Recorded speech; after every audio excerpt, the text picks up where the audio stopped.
ঈদের ছুটির রেশ এখনো কাটেনি, তবে ঢাকার চারুকলা প্রাঙ্গণে ভোরের আলো ফোটার আগেই শুরু হয় প্রাণের ব্যস্ততা। কাঠঠোকরার মতো করাতের শব্দ, কাচির ক্ষীণ ছটফট আর রং তুলির ঝিলমিল। চলছে সময়ের বিরুদ্ধে এক দৌড়, কারণ বাঙালির প্রাণের উৎসব পহেলা বৈশাখকে বরণ করে নিতে প্রস্তুতির শেষ মুহূর্ত এখন।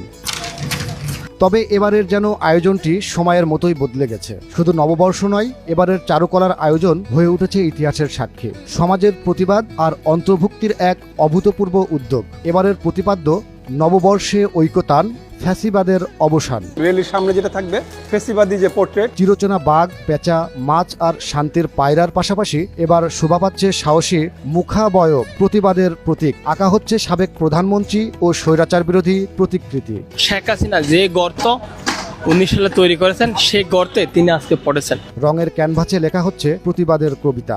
প্রতিটি ব্রাশ স্ট্রোক যেন উচ্চারণ করছে, এ উৎসব শুধু আনন্দ নয়, এ এক প্রতিবাদের রঙিন মিছিল। বাঘ, পেঁচা, লোক ঐতিহ্যবাহী যে র্যালিটা হবে সেটা নিয়ে আমাদের শিল্পীরা কাজ করছে। বৈশাখের শোভাযাত্রা এবার পেরিয়ে যাচ্ছে শুধু মঙ্গল আর শুভকামনার গণ্ডি, থাকছে অন্তর্ভুক্তির বার্তা। চাকমা, মারমা, ত্রিপুরা, গারো সহ বিভিন্ন জাতিগোষ্ঠীর প্রতিনিধিরা অংশ নিচ্ছেন এই শোভাযাত্রায়। বাংলাদেশে যে ফোক মোটিভগুলো আছে, আমাদের ঐতিহ্য, রাজা রানী, পেঁচা, বাঘ। চারুকলার মাঠে তৈরি হচ্ছে একটি বিশাল প্রতীকী ভাস্কর্য, যা যেন সময়ের বিরুদ্ধে সংগ্রামী এক জাতির মুখচ্ছবি।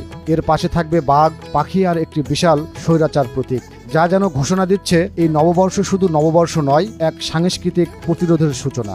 যে নববর্ষে ঐকতান, ফ্যাসিবাদের অবসান। যে ফ্যাসিবাদের মূলত এটা মুখচ্ছবি, যেন আমরা কখনোই আর কোনো সরকারকে আর কোনো মানুষকে আমরা ইন্ডিভিজুয়াল থেকে শুরু করে রাষ্ট্র পর্যন্ত বা ফ্যাসিবাদী চরিত্রে যেন আমরা রূপ না নিতে পারি। মঙ্গল শোভাযাত্রা কি এবার নতুন নামে আত্মপ্রকাশ করবে? এ নিয়ে চলছে জল্পনা। তবে এক বিষয় নিশ্চিত, এই শোভাযাত্রা হবে সাহসের, সংহতির এবং সকল জাতিগোষ্ঠীর মিলন মেলার প্রতীক।